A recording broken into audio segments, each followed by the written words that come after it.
It's time. It's time. It's time. I know it's time. The generation for reparation. Pay up, time to pay up. Reparation. Right now, reparations. Finally, ours, you know it's due. Pay up, time to pay up. Right now, reparations. Pay up, time to pay up. Yeah. Right now, reparations. Time for reparations. Right now, time for reparations. Time for reparations. Right now, time for reparations. Reparations for building this nation. Lynching and burning castration. Selling children, family separation. Right now, time for reparations. Millions of slave ships landed, whipped, chained, and branded. 300 years of free labor. We ain't asking for no favor. Time to pay. Right now, time for reparations. Time for reparations. Right now, time for reparations. Pay up, time to pay up. Right now, reparations. Pay up, time to pay up. Right now, reparations. Reparations for reconstruction. Red summers of destruction. Segregation, Jim Crow corruption. Right now, time for reparations. Reparations for the Constitution. Said we were 3/5 human. Reparations are overdue. 40 acres and some new. Time for reparations. Right now, time for reparations. Time for reparations. Right now, time for reparations. Pay up, time to pay up. Right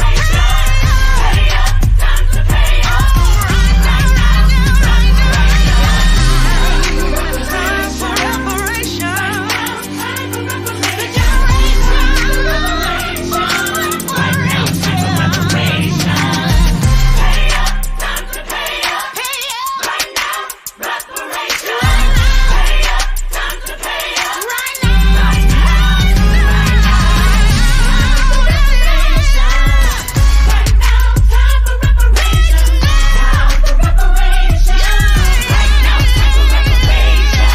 time to pay up. Right now, reparations. Pay up, time to pay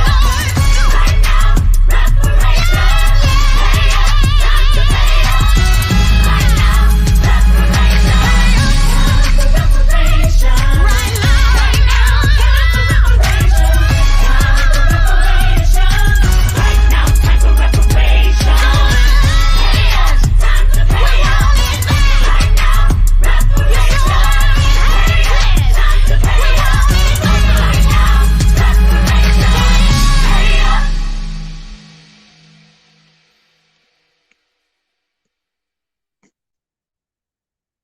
I'm Al McFarlane. Welcome to Conversations with Al McFarlane. Glad to be here and glad to have you along. Today, I have the pleasure of connecting with people that I've admired from afar, not so far, but from a distance for a long, long time. The project they run is called Books for Africa. And joining me for this conversation are two of the leaders of the movement here. Mike Essien is an attorney who I believe is the chairperson of the Books for Africa organization, and Patrick Plonsky, correct me if I'm saying that wrong, who is executive director. Gentlemen, good afternoon, and how are you? I'm well. Good afternoon, Mike, Al. let me start with you, first of all, and we acknowledge my colleague and reporter, writer, Brenda Lyle Gray. Brenda, how are you doing? Good afternoon to both of you, and welcome. Good afternoon, Brenda. Thank you. Thank you for Ben first and letting us about be on your this show. marvelous initiative you all have, Books for Africa. Describe the vision, the initiative, and the accomplishment so far. We're going to spend as much time as we need examining, the motivation and the impact, and how people can really feel good supporting this important work. But Mike Essien, go ahead. Are you asking me?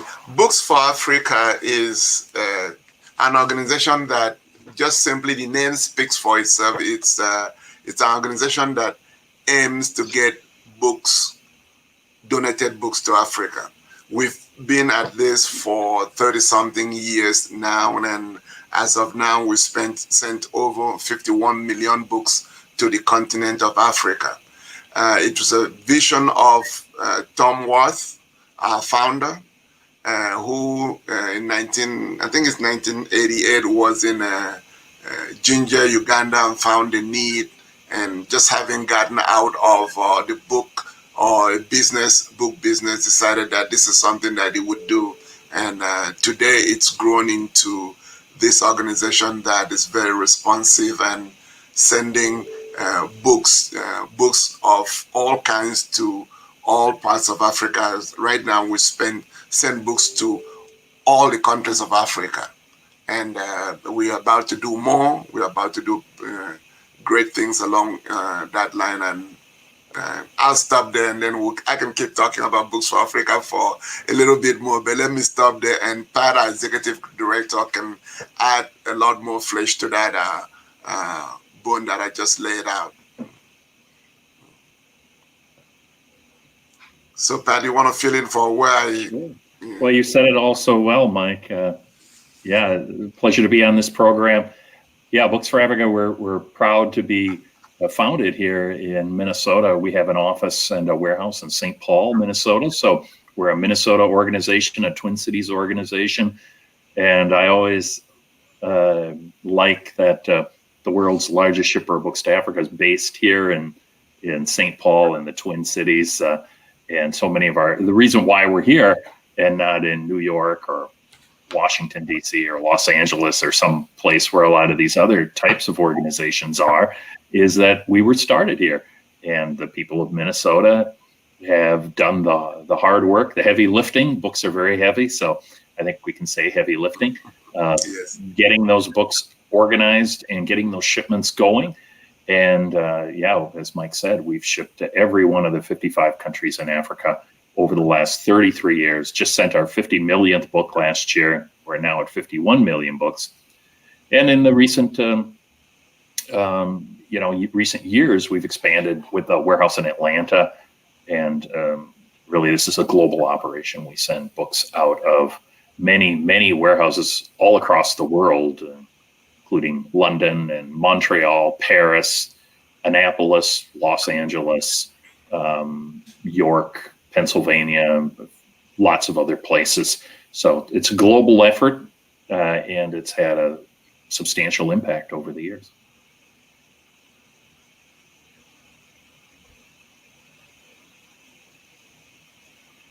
I think we might have lost Al. Yeah. I saw a text from Al. Okay, There we back go. on, yeah. I'm back now. I switched devices. Sorry. Are you guys hearing me okay now? Yes, we are. Great. I was just sending the distress signal to Brenda, saying, Brenda, continue the interview because I'm I was lost in just getting ready. in the backstage. Well, you know what? This is so cool, though.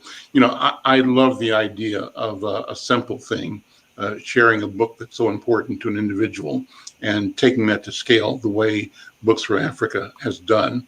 And I've known people that have been associated with the movement over the decades now, I think. And what I have a sense of is the power and the benefit, not only for the recipients of the books, the individuals, the children and adults who get the books, but the students, but also the communities that they are in and the educational institutions that support and that they are part of. But also there is this sense of value that people who are giving books get from knowing that they've had a direct, specific engagement that has an end user that's going to be touching and feeling and learning and growing. And so it gives you a sense of purpose when you do that. And then I have to say kudos to you all for developing these phenomenal relationships with corporate and individual people who have the money, because it takes the money to ship these books to Africa.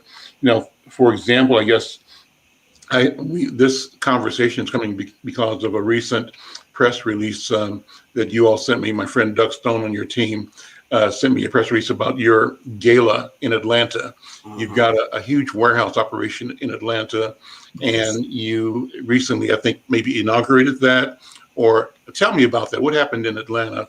And yeah, 'cause I've always thought of you as a Twin Cities organization, but now it's obviously bigger than that. So, Pat, let me ask you first to talk about the event you all did in Atlanta fairly recently. Yeah, thank you. We're very excited. We've been in Atlanta for something like 10 years. We did just open a new warehouse in Atlanta, and it's state of the art. It's larger than a football field, and Mike was there with me for the kickoff of that warehouse event. We'll send millions of books out of that warehouse all over Africa in the years ahead. It's a 5-year lease, and so it's exciting to see it. With COVID, a lot of us haven't been able to get together, so we actually had a lot of our board members, friends, supporters able to come together and celebrate the opening of this new warehouse. And we're always trying to keep the thing that has made Books for Africa work, which is keeping things simple. So books are sorted by hand because it's the simplest, best way to do it, but also to use the power of technology, fancy database systems like Salesforce, or a new inventory system like Locator X, because we want to, use technology to keep things efficient. And so that's what we do. We have a donated inventory management system, state of the art, donated by Locator X. Value of that system, something like $300,000. The value of those donated books in that warehouse, probably exceeds $10 million. And so it's a volume operation. We use the latest technologies, information technologies, to do what we do, and also the latest in human technologies. About I think something like 15,000 volunteers every year in the Atlanta greater metropolitan area will volunteer in that warehouse. And I'll hand it over to Mike. He was there, so he can tell you more about it also. And he can tell us about the container that we're sending to Nigeria that we celebrated that day. Yes, as Pat just said, when you see these things happen, there's a sincere appreciation for it. Because I'm originally from Nigeria, I can speak from it from that standpoint that I volunteer on this side. Literally, I'm a beneficiary of the books that are being donated because they go to somebody from my kinfolk that could not or cannot be in America, but goes to school in Nigeria, as an example. So we had a container that was leaving to this particular location. Is about literally 7 miles from my place of birth. So I can speak to the value that is being delivered. And as Pat talked about, a 40-foot container carries books, and we conservatively value that at about $250,000. So that is what is leaving us and going to a community that is in need of these books. And we sort them per need. We sort them primary, secondary, tertiary, university, and some specialized books like medical books. All these go out, and somebody or at a school or a facility in Nigeria or anywhere else that we've sent to would get the books, and of course hopefully be of value to them. So the process that we had in Atlanta showcased that we had at least two 40-foot containers that were about to leave. If you saw the pictures, it would speak to that. Of course, the warehouse, as Pat said, massive categories of books of one kind or the other. And in the true Books for Africa spirit, we take the books, sort them out, make good books. We don't just send books, we send books that are in good quality and that would be in demand. We just don't dump books to schools in Africa. Well, the ones that we wouldn't use, we wouldn't send. And these are the kind of things. Is real organizations, a very, I call it the most efficient organization that I've been affiliated with. But yes, as a nonprofit, we do what we say we do, and we do it efficiently. So, And so, what does it cost to send a container? I mean, it's got to be a massive expense. And how do you procure underwriters and supporters? And give some credit to some of the companies that have been current and long-term supporters. I think they deserve acknowledgement, recognition, and credit. Well, we're just wrapping up our fiscal year, and in spite of COVID, we did very well. We sent 3.1 million books to 28 countries over the last 12 months. How many containers would that represent? How many containers? Great question. Yeah, we actually switched from containers to books, but it's approximately 160 container units, I believe. A 40-foot container is 2 container units, so that's something like a 60, 70, 40-foot ocean-going sea containers, 20 tons per. A lot of material going out. And so some of our great supporters, we raised about $2.9 million. So it costs Books for Africa about 90 cents. Mm-hmm. If you do the math, total revenue divided by the books that are sent, it's about 90 cents to send a book to Africa. And we charge someone to sponsor a container about 50 cents. And the other 40 cents is funded by someone else. Mm-hmm. Key supporters, Thomson Reuters sponsored the Warehouse Open House. In particular, their law operation is based here. And our good friend Sharon Sales Belton, former mayor of Minneapolis, has been key to that effort. John Elstad, also with Thomson Reuters, on our board. And so we celebrated Thomson Reuters' tremendous support. Other supporters, there are so many supporters from around the world, and some of them you may have heard of, like USAID or, the U.S. Department of Defense. Others you may not have heard of, like Better World Books, based out of where Notre Dame is in South Bend, Indiana. This container, and Mike can tell us a little about the one that went to Nigeria, was funded by some of the friends of the Nigerian community here in Minnesota. They helped fund that one. Merck sends us a lot of money to fund medical books, but Mike can join in here. Yeah, we had some cooperation from UPS. Helped us get that book to the last mile. So participants, local companies, individuals, and we ask everybody that can be part of the organization to help us carry out the mission, because as we said earlier, it's a simple mission. We just want to get donated books to the continent of Africa. So everybody can be part of the process. I tell my friends that I'm proud enough to be a volunteer and a beneficiary at the same time. And there's no better way to talk about it, because when I go to Nigeria, I go to a school, I go see the books. But somebody has to do the work. So to get the work done, somebody has to be there. So we've done that, and we want to do more. As our founder keeps telling us, the books don't belong to the US, they belong to the children in Africa. Let's get the books out from here and that's the mission. So that's how we look at it, and that's how we do it, really. That's amazing, and it's wonderful. It reminds me of an effort that I did some years ago. My dad is from Cuba, Jamaica. His father from Jamaica. He grew up after the family moved from Cuba back to Jamaica in a place called Mile Gully.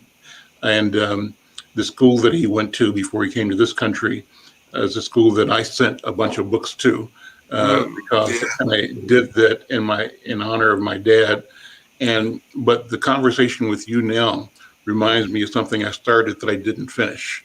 And so it is motivating me to think again about that school, Mount Angus School up in St. Mary in Jamaica, and how can I work with my friends and colleagues in the Jamaica, Minnesota organization, for example, and the community to imitate what you have done.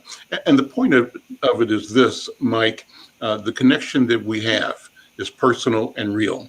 And just like you said, You're a benefactor as an executive, as a lawyer, as a leader in this country and in this community, helping attract and mobilize volunteer energy and financial resources and assets to package and deliver. You recognize it's not just altruism, that you are on both ends of this continuum, and that persons that are probably related to you or known by you and your family, your ancestors, people that you are part of and that are part of you, are on the receiving end of this as well. So you are supporting this idea of your own existence in bridging these assets to places where there is a need and a desire. So I celebrate that. I really want to thank you for that. And like I'm saying, Mike, it reminds me that there's more that I can do. So what are some of the countries that you are and have been delivering books to? And are there challenges in executing this kind of philanthropy? Challenges could be weather, could be a fluctuation in fuel costs for shipping, could be political challenges, changes of regimes in a nation where people are either more receptive or less receptive. Is there from time to time a suspicion in recipient communities questioning the motive? Is there a community that from time to time will say, is this part of a propaganda initiative to instill Western values in our and against our traditional worldview? So I'm wondering, what are all the things you have to think about as you try to move forward to provide this bridge, this connection? Because what I see you're doing is providing a connection to the future. We've been lucky, and I'm not just saying that because Pat is on this phone call. He runs the tightest ship that you could find, and he makes sure that things work. Every country in Africa is different in one way or the other. We are, as you know, a nuanced continent. Yes, we are all Africans, but we all have our own typical dynamic about how we do things. It takes a different kind of system to ship books to Nigeria as against books going to Ghana, or even books to Ethiopia, South Africa. The list goes on. And since we've shipped books to all African countries, we know that each unique entity comes with its own challenges, and we are as adaptive as you can imagine to those challenges. One of the good things about Books for Africa is that we don't dump books. We have people that ask for or actually has a connection to that shipment. So if the books are going to a particular school in Uganda, there is somebody that's connected to that school that's going to make sure, one, that the books are there, they get to the right place, and that also brings forward to us the challenges that we may see in the process, and we adapt to it.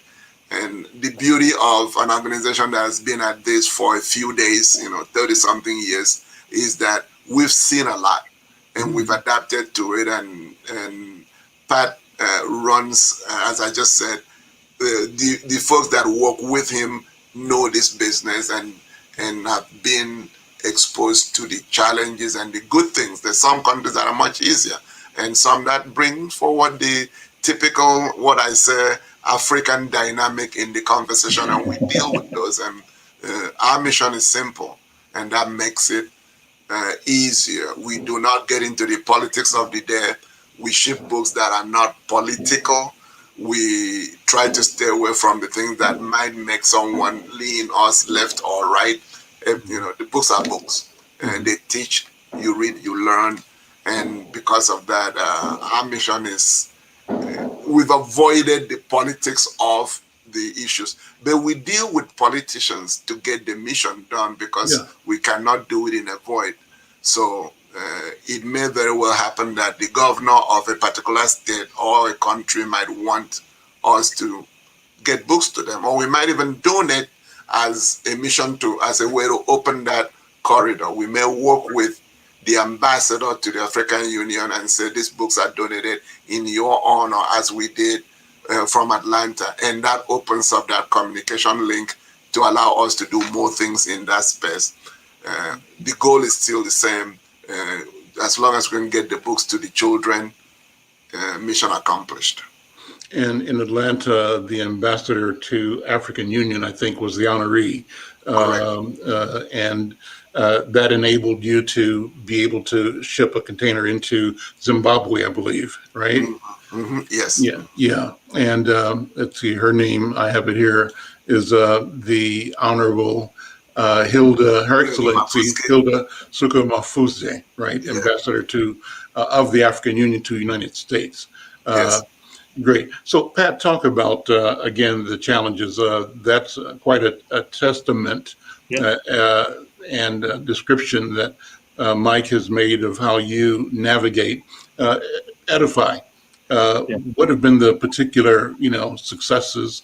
And have you had problems that were insurmountable or that you had to figure out special workarounds? Well, I would just echo what Mike said. He said it very well.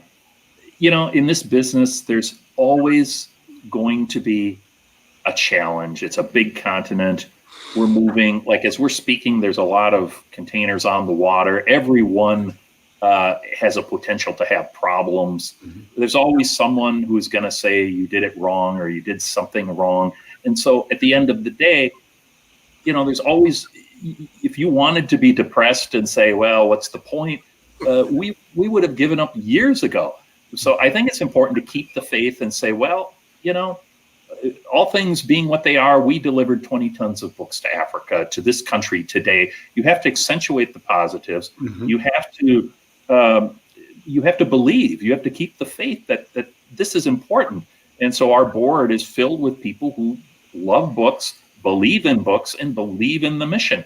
And if something goes astray, as it will with any organization, you just move on and you don't give up. I was once leaving the USAID office, U.S. Agency for International Development in D.C., and I was asking for money for Somalia, and they basically said, this doesn't fit our mission or whatever, and I was depressed. And as I was leaving, the person who told me no said, Pat, you are on the right track here. Never give up. Never give up. This was coming from someone who basically told me her organization couldn't fund us, but she said that, she wishes she could because we're on the right track. Mm-hmm. And so I think that's important.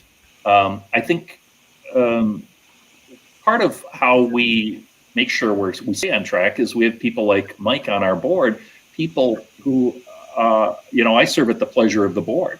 Our board is approximately 50% African diaspora from all kinds of different countries in Africa.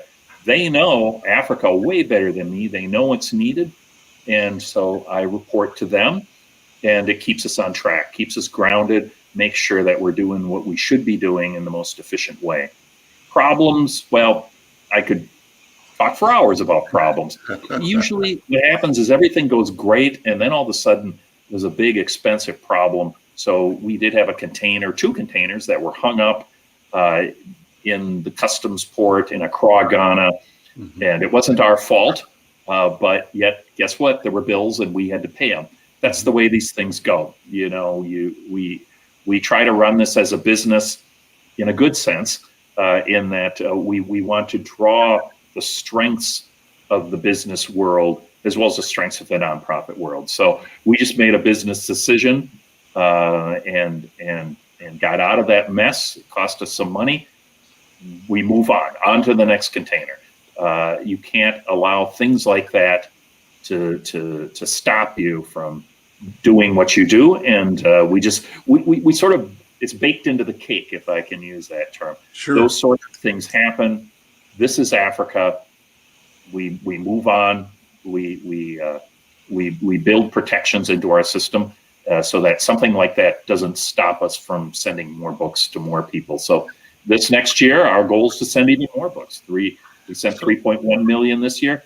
Next 12 months, it's 3.2 million, and Mike is our incoming president come January. So, I look forward to working with him to hit those targets. We almost always hit or exceed our targets because we accept nothing less.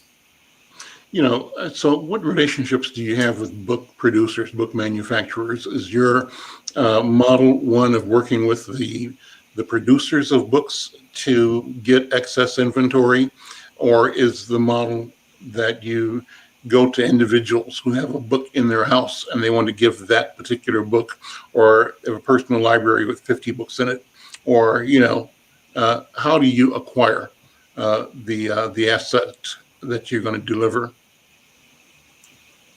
I'll let Pat talk about that. So, yeah, the answer is all of what you said. We need huge quantities of books. So over the next 12 months, we'll need 3.2 million books. We're going to collect them from around the globe. Some of those books will be in French. Most will be in English. In order to send 3.2 million books, we probably need to touch something like 4 million books, because many of them will come into the door, and while well-intended, they may be too old or too damaged, or the topics may not be useful. So, so we need to touch at least 4 million books. So we need them from individuals, we need them from schools, we need them from publisher overstock, we need them from companies that deal in books. The easiest way to get 4 million books is to have friends who deal in books, and they have a lot of books. So we work with people who, the largest buyer and seller of used books, not really a buyer, more of a seller, is Better World Books, based in South Bend, Indiana. They're our largest supplier of university and library books. They collect them from all over North America. K-12 books. Yeah, I've interviewed them on this program. A great organization. Yeah. Great organization, and their CEOs on our board. We work with the right people. So we also work with K-12 book dealers who are involved in the used book market to get the K-12 books. And then the president of our board right now is Joni Sussman with Lerner Publications. Lerner Publications donates a lot of brand new publisher overstock to us, and a lot of times it's selection by title. So we always want to give the people what they want, and sometimes it demands children's books that are brand new with selection by title. Well, we go to Lerner Books or Capstone Books based out of Mankato and get those for sometimes government projects. Well, they need to be new, and they need to, for bureaucratic reasons, have selection by title. So the goal is always to get people what they want and to be able to say yes. Elsevier, a huge provider of medical books. So we saw some of those books in Atlanta last week. Those books would cost $200. They're brand new, donated from Elsevier. We'll get those into the hands of doctors and nurses all across Africa. So it's about variety, it's about volume, it's about going to scale, and it's about knowing what you can do and knowing what you can't do. Sometimes we just say, can't do that. We can't do that, or we can do it, but it's going to cost a lot of money that you don't have, and so we wish we could, but we can't. And sometimes it's about saying no. Has your work, Pat, put you into different African countries? You have firsthand experience interacting with your contacts or your conduit people on the continent of Africa? Yeah, I've probably visited 10 or 15 African countries in my tenure. I've traveled to Nigeria with Mike, and Mike is a great person to travel with. I always want to travel with people who know what they're doing. Sure. It keeps me out of trouble. So Mike and I have traveled through a number of places in Nigeria over the years. Some of them very rural, remote villages. Some of them, I think Lagos is the largest. Other than Cairo, I think Lagos maybe is the largest city in all of Africa. Am I right on that, Mike? Yeah, that's about right. Yes. And so, but I'll turn it over to Mike. Some of our experiences traveling with sometimes you're traveling with someone who has no money at all. Sometimes you're traveling with a Nigerian philanthropist like Yeah. Surameka 4. I'll turn it over to Mike. Yeah, we've had some good experiences. As Pat just said, sometimes a philanthropist like in Nigeria would ask for books to carry out to further their philanthropic mission. And we have one special person in Nigeria that does that, Saemeko, for that we work with. And if you travel with him in Nigeria, it's just about traveling with anybody else at any place in any, because that resources is there. And that's part of it. And sometimes we've just got to travel, like once we did with a USAID in Abuja in Nigeria. We literally went to the hinterlands of Abuja to deliver books, and that was a good experience too. So it's always good to see all sides of the country as you go. And one of the things that we like to do is the books get delivered to the area that is needed. And most times those areas are not the big cities. They are the outskirts of the city, and Books for Africa presents us that opportunity to see the users and the people that get to use the books in these locations. So yeah, it's been fun. I'm looking forward to the next trip to Nigeria sometime next year, where we have a sub-partner trust distribution center in Nigeria that we're working with to make sure that we carry out this mission. So next year we'll have an opportunity to go there and carry out or continue the mission to get the books to those in need. So yeah, this is the part of the fun things about Books for Africa, as I just kept talking about it. I like it because I am on both sides of it, and it is very rewarding in that sense. Are you from the Yoruba community, Mike, or I'm presuming either Yoruba or, and I could be wrong, the Igbo? I don't know your name. I don't know. No, yeah, I am from the eastern part of Nigeria, the southeastern part of Nigeria, and specifically my area is Ibibio, which is next to the Igbo community. And as you can imagine, a country with 238 different dialects, it can get complicated on the ground, but the major dialects are the Igbo, Yoruba, Hausa, and Efik. So mine is not one of those. One of my favorite stories, we were traveling, Mike and I were traveling through southern Nigeria in that area, and we were traveling with a Surameka 4, and this guy we were traveling with was extremely efficient. And like we were visiting like 8 schools a day, which is incredible. And so he would come in and say, we have no time. And that was his way of keeping us on track. But then they would pull out, say, well, we have the kola nut ceremony. And all of a sudden, he could not say no to that, because it would have been a grave faux pas. And so you could sort of see his heart sink. It's like, oh, we got to do the kola nuts. But we always did it, and it was always fun. And that was like an hour. Am I right, Mike? Yeah, it's always time, in the Igbo community, you cannot joke with the welcome process, the traditional color process. Right. And it doesn't matter who you are. Once you show up, tradition takes over. And an appreciation of that culture is also why we are as unique as we are. We respect that and we deal with it. But we had an efficient chaperone in Nigeria, and he wanted to make sure that we met every place that we needed, that we had sent books to. So he wanted us to get to those things. And yes, it was I call it fun because it's a reminder of the culture that I don't get to see every day. So my former son-in-law is Ibibio, right? That's where I'm from. Yeah, and so you got to know. Well, I know you know your colleague in the law, Brother Udo.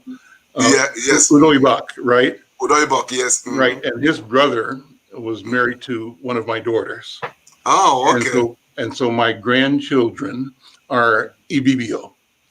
See, it's a small world. That's the beauty of the connection, right? Yes. And I tell people this. I've done the DNA, and the DNA from Ancestry and 23andMe, and African ancestry, says that through my matrilineal heritage, 99% Yoruba.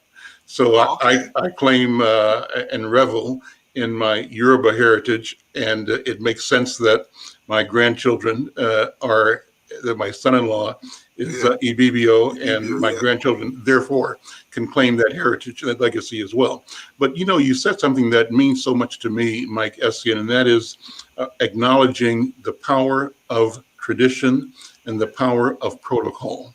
Mm-hmm. And as I speak in our communities right now, here in Twin Cities, we're all, and across the country, mourning the spate, the increase of violence, and what appears to be the accelerated breakdown of civility, particularly among young people, but it's not just young people. Part of it maybe as a consequence of the pent-up stress caused by COVID-19.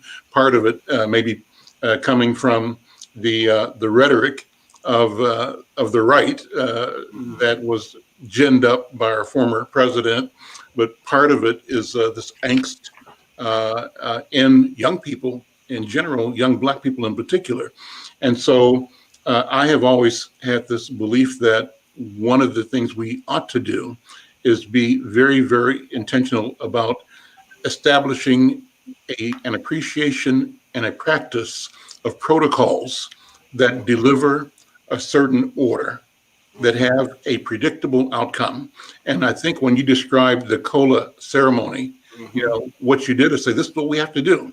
And even though I may be in a hurry, even though I've got more things to do, tradition compels me to stop and think and engage in this process of both remembering and centering the here and now in the context of antiquity, of the ancestors, and in a way that allows us to create a productive and predictable, beneficial future. Does that make sense as an analysis, Mike Essien?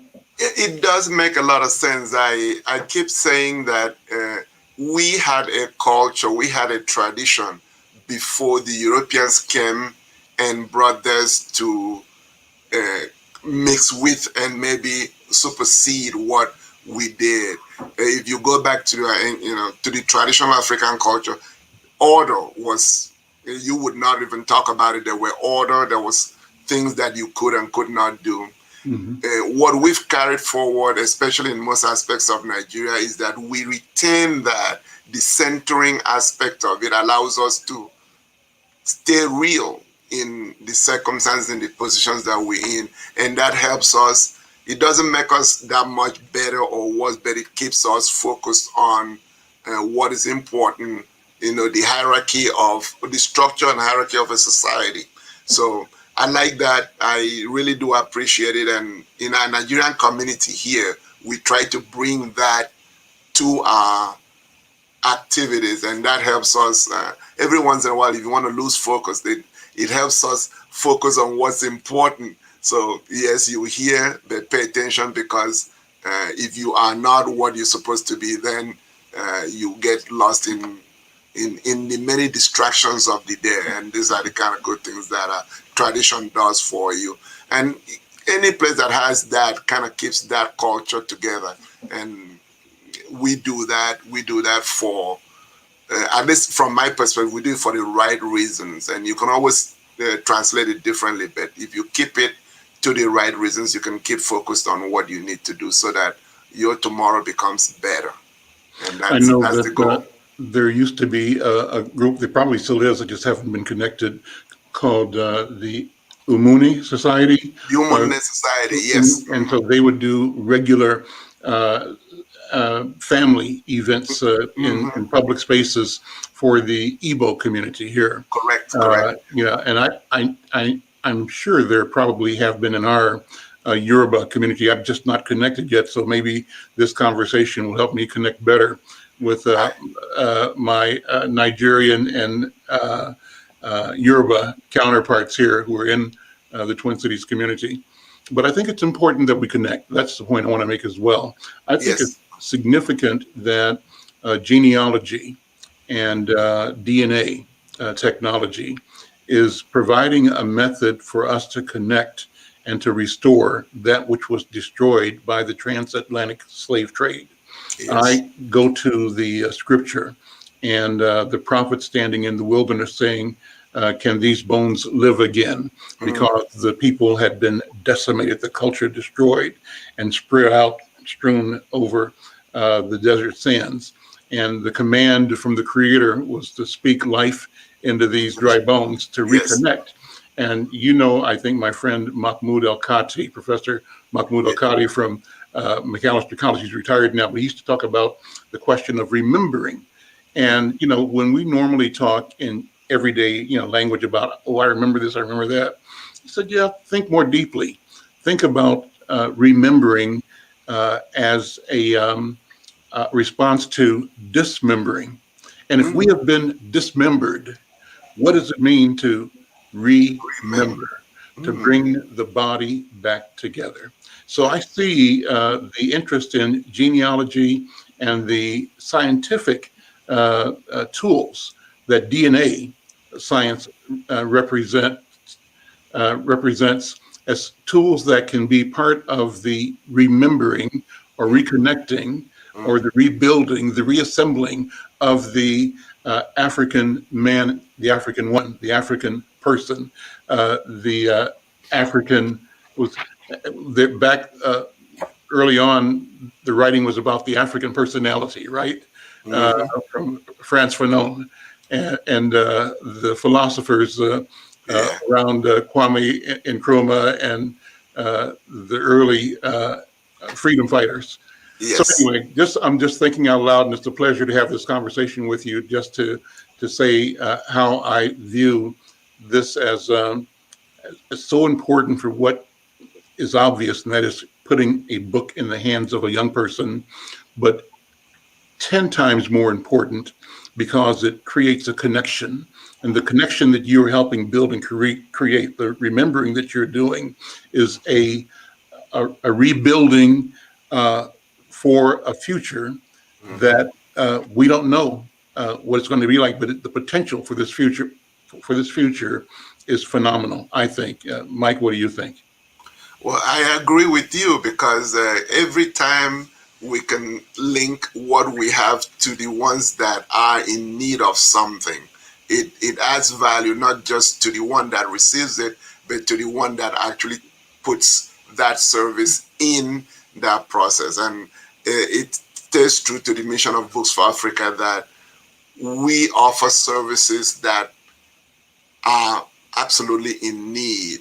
It meets that value. And once we connect that, then that richness gets transferred and shared, really, because even when someone doesn't have something, there's always something they have to share.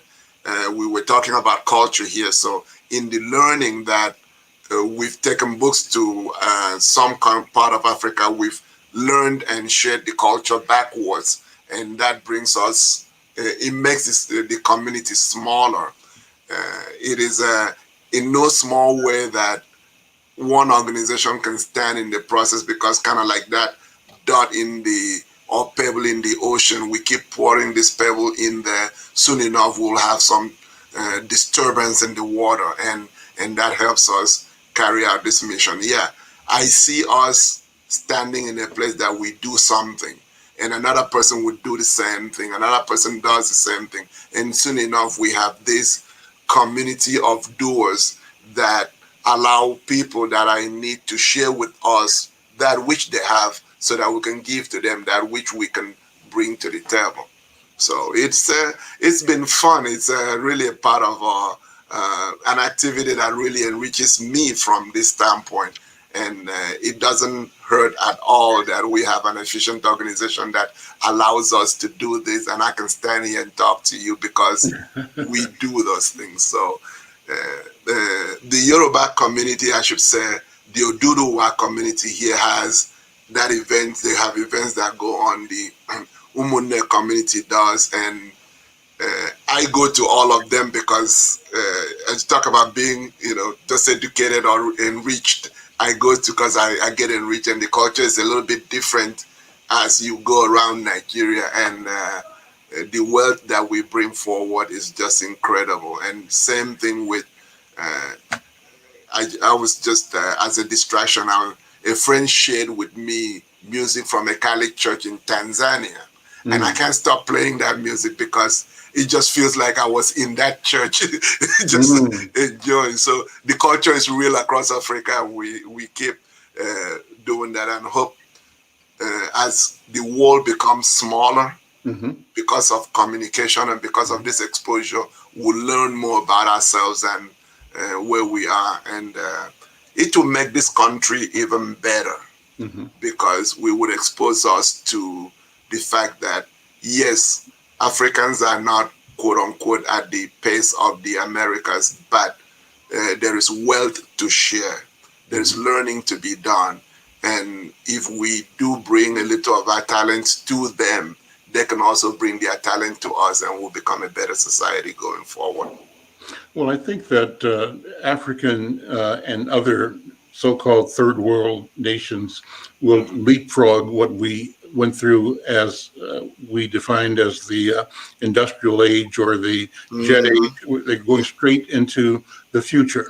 The future is technology. And I think that there is a unique capability that is revealing itself in all of our communities at home and around the world. At home could be in Asia, could be in South America, could be in Africa, and in Europe, right?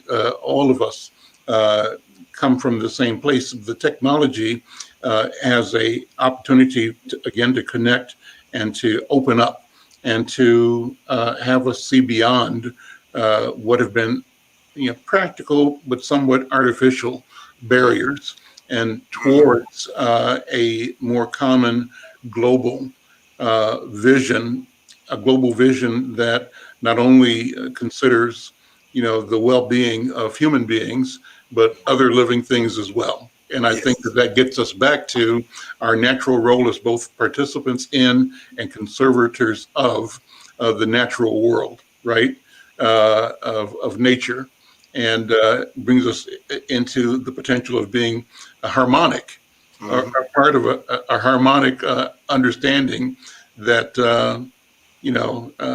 honors and reflects and is supported by the natural cycles of whatever of existence. Pat, before I go off the deep end here, thank you again. And the question I have for you, as we're talking, is like the question that Brenda, help me. What's the sister's name that you sent me a note on her this morning?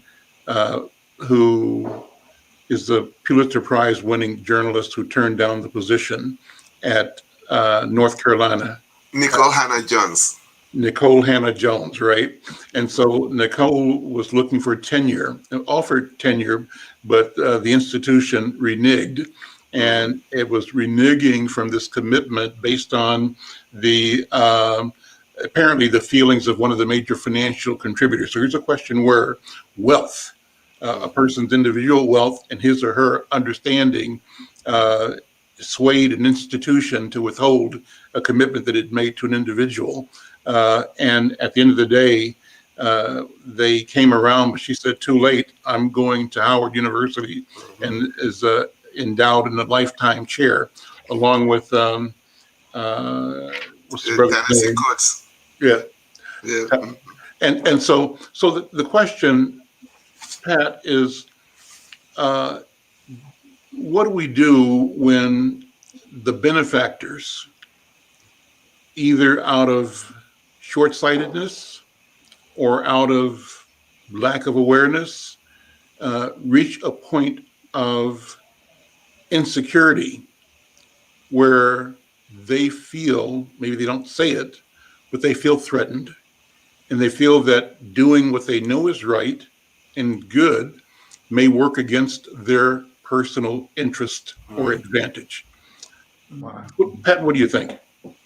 Big. And it Well, might I not think, apply in Books for Africa, well, but I think it's a question about how we view resources, assets, and yeah, distribution. no, it's a good question. I Yes. think maybe the context here could be, if Africa is underdeveloped, there, there might be some who like the status quo and say, well, we're on top in the rich Western world. Let's stay there. Mhm. Um, that might be a context. I think our supporters believe that sharing the wealth is a good thing, and so regardless of race or color or creed, our supporters all believe that. And whether it's donating a book or donating money or helping to organize books or whatever, however they're helping, personally sorting books, they believe in empowering the underdeveloped world and to help out, the folks who are less fortunate. And so that's what we're about. Sometimes what I get is people will say, well, you should be really doing this. You should be focusing on feeding the hungry, or you should be doing this. You should be focusing on medical issues. And I always say, no, that's important to you. You should be focusing on that. If that's your thing, Mhm. uh, and by all means, you do that. I'm going to work on what I think is important. And I accept you saying, well, I'm not going to help you because I think it's something else. As long as you do that, something else. To say, well, you're not doing the right thing, and therefore I'm not going to do anything, that I don't accept.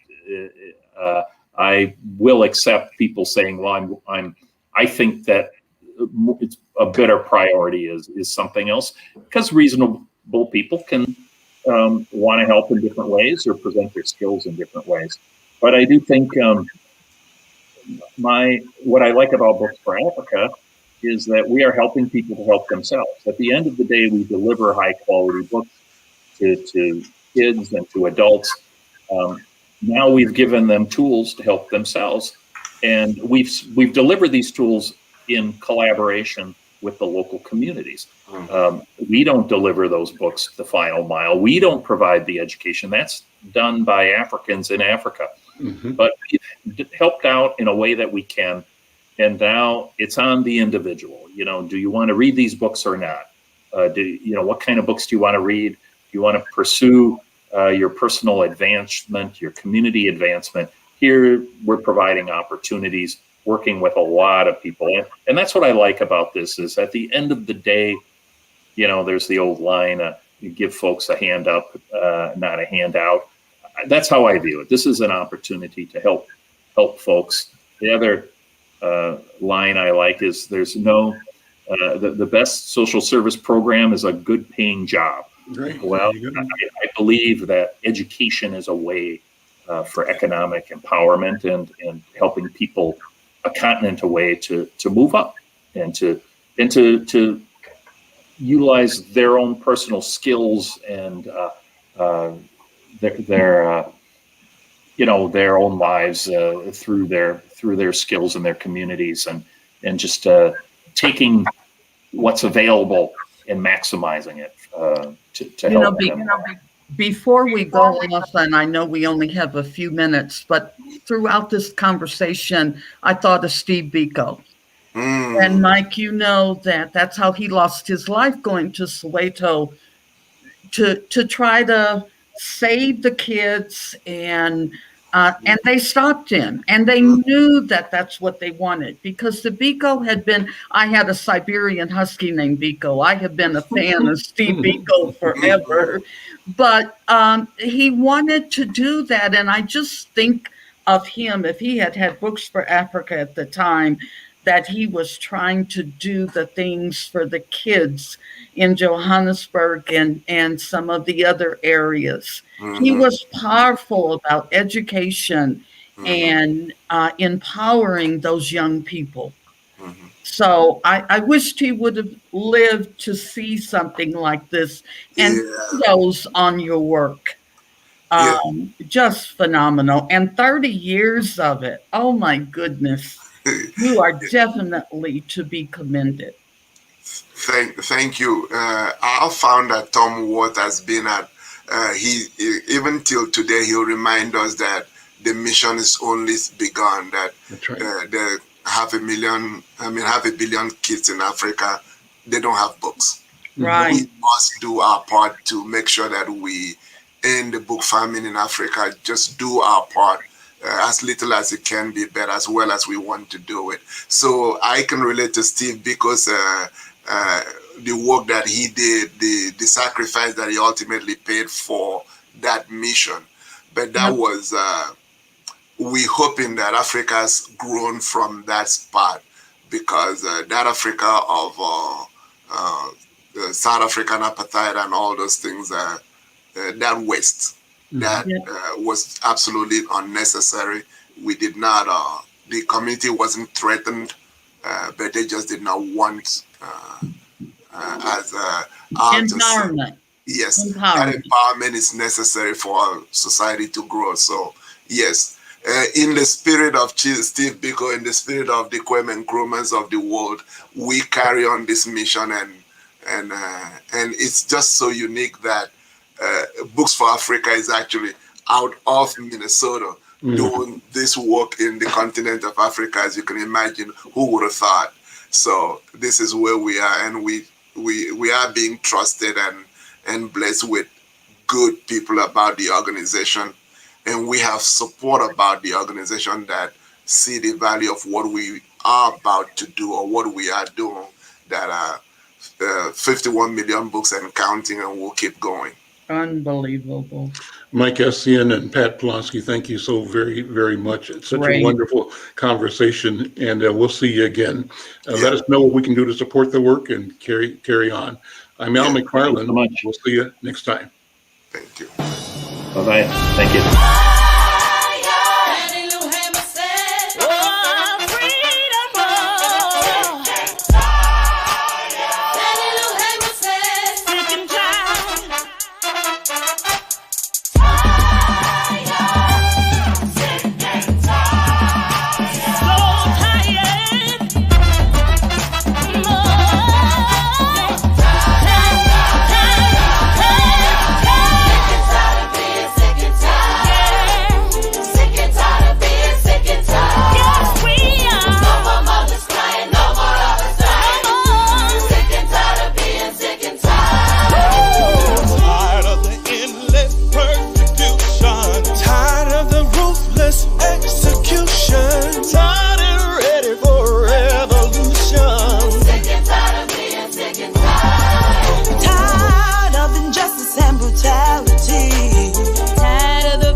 Suffering and neglect.